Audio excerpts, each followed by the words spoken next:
Hey, everybody. This is Don again, and this is Practical Reality episode 67. And I've got a question for you. How much courage do you have? Now, by that, I don't mean like go fight a war or something like that. What I mean is, do you have the courage to stand and look yourself in the mirror and ask yourself some hard questions? Well, that's what we're going to examine today in this episode, the lies we tell ourselves and what we're going to do about it. Now, I did some research for this topic. I was able to come up with some of the lies that we tell ourselves on my own, but I found about 8 of them that we're going to talk about in this video and the next. I want to make this video relatively short. I think if I try to examine all 8 of the questions at once, it gets a little bit too long. So, the first lie we tell ourselves is, I'll do it soon, which to me is basically the sin of procrastination. You're telling yourself, it can wait. Can it wait? Question mark. There's the first question for you. Can it wait? If you're thinking about changing yourself, if there's something that you need to do, something urgent that needs to get done, and you're putting it off, you're telling yourself, I'll do it tomorrow. That's a lie. And why do you do that to yourself? Because you don't feel like you have the time right now. You don't feel like it's that necessary.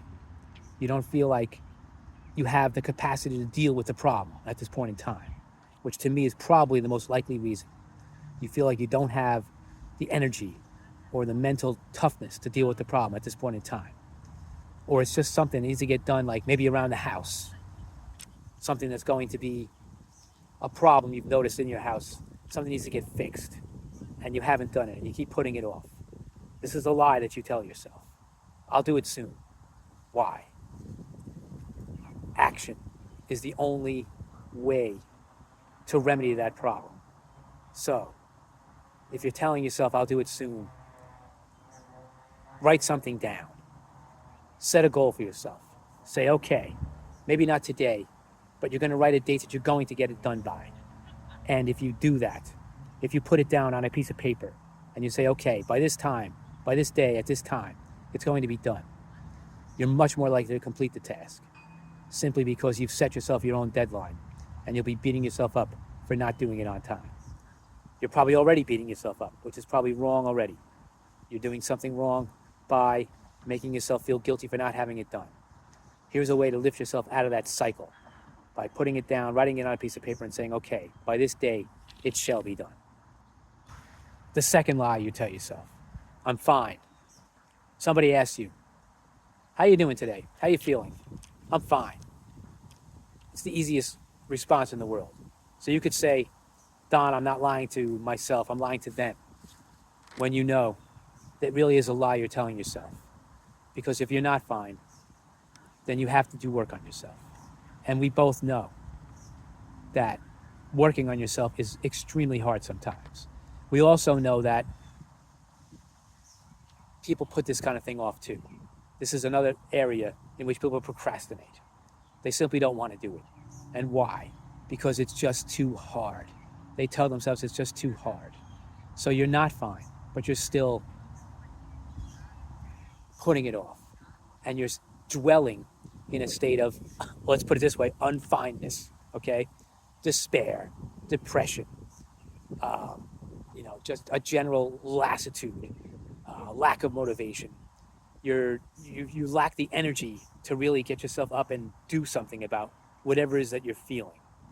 And, today's society, of course, what is a doctor going to do? He's going to medicate you to fix it. But we both know that there are remedies that don't require that kind of attention. You can meditate every single day. I'm searching for new variations of meditation all the time. I just came up with one not that long ago.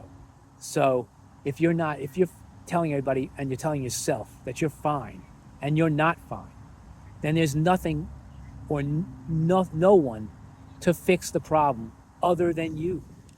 You are the only one who can fix your problem. And no matter what, even if you seek professional help and he or she does counsel you and does make you feel better during that appointment, you can walk out of that appointment and in 10 minutes go right back to the state you were in before you walked in. and tell yourself you feel fine when you don't. So the only way to make yourself feel actually fine or feel good is to examine yourself. Look for the root cause of the problem and seek ways to clear your mind and get yourself into a different mindset. I just watched a video recently where the gentleman said, "You're vibing all the time." And people don't even know what that means. You are issuing a vibrational frequency that comes from your nervous system, not from your mind. It comes from your nervous system. And that vibrational frequency is your, let's just say, universal signature, the frequency you're putting out. You're letting everybody in the world know whether they can sense it or not, whether you sense it or not, how you're actually feeling, and the fact that you're not fine.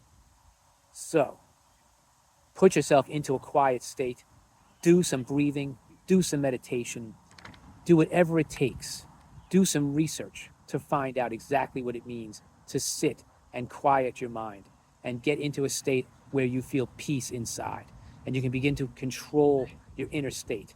And then you can get into a state that's better than just fine. You can get into a state of gratitude. You can get into a state of abundance that makes you feel alive and makes you feel good and makes you appreciate every moment of every single day. The next lie we tell ourselves: when this happens, I'll be happy. When I get that new job, when I make more money, when I go on vacation, when I get married, when I meet my special someone, I'll be happy.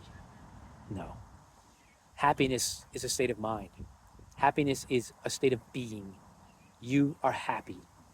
I have a gentleman in my men's team. Every week when we check in for the beginning of the meeting, they ask us a number. From 1 to 10, how are you feeling today? This gentleman says, I'm a 10 because I choose to be a 10. He says it every week. I admire him for that. I give myself a pretty high rating most of the time, and there are gentlemen in my group who give themselves a low rating all the time because they're not happy. And they don't know what happiness is. And they haven't been happy in a long time. And why? Because that's a state of mind that they've chosen. So nothing can make you happy. The happiness you achieve when whatever you're waiting for happens is temporary. Because as soon as that happens, then you'll wait for something else to happen to be happy again.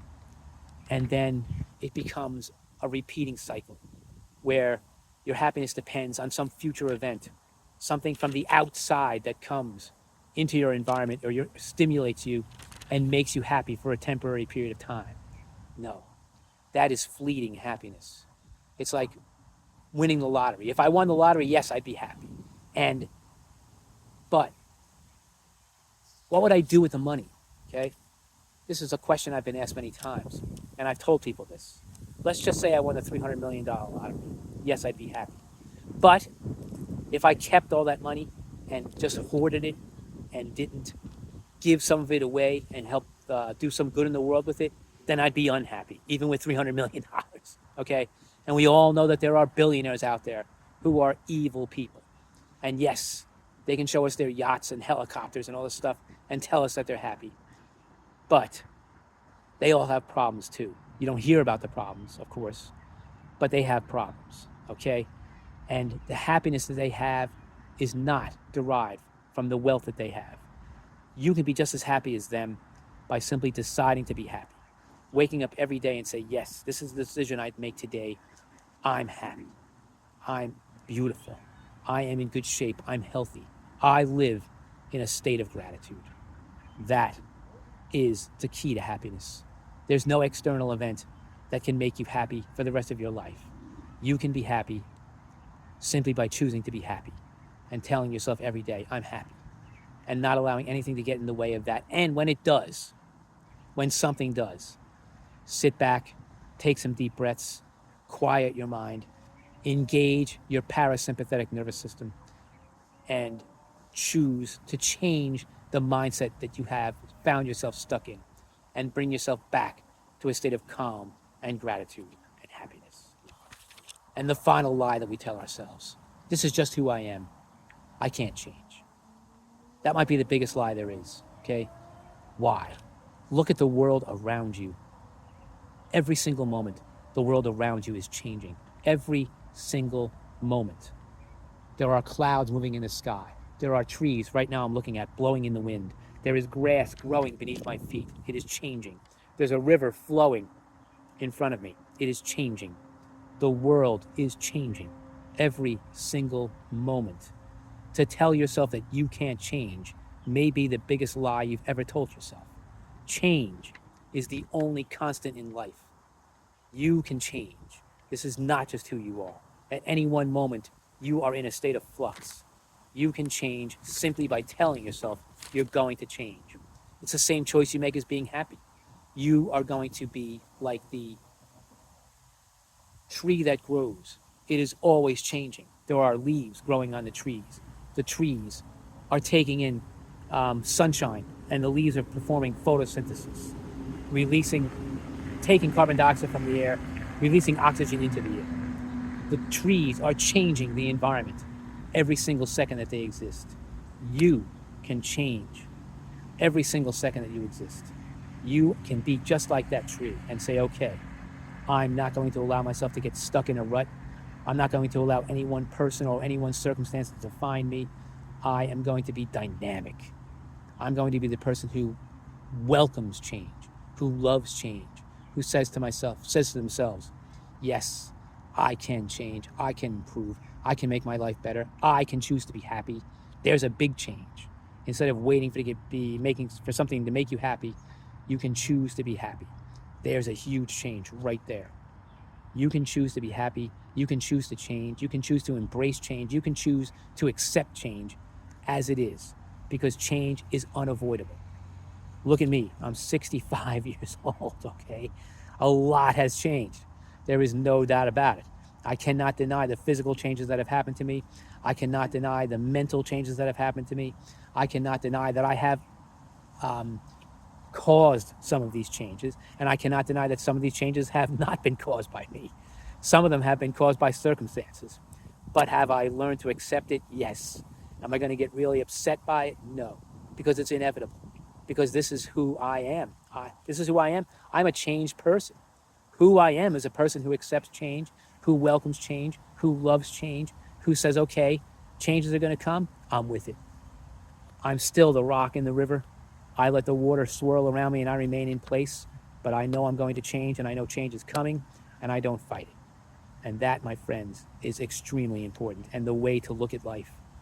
And if you can be happy, and if you can accept change while everything is happening around you and still maintain the internal control of your system and your vibration, then you are a dynamic person somebody who can accept change, grow through change, and learn that change is inevitable. And I thank you all for listening to this video, and I wish all of you peace, happiness, and prosperity. I welcome comments, and I am loving this beautiful day right here in the park. And I wish all of you a beautiful, wonderful existence. And I hope to hear from you.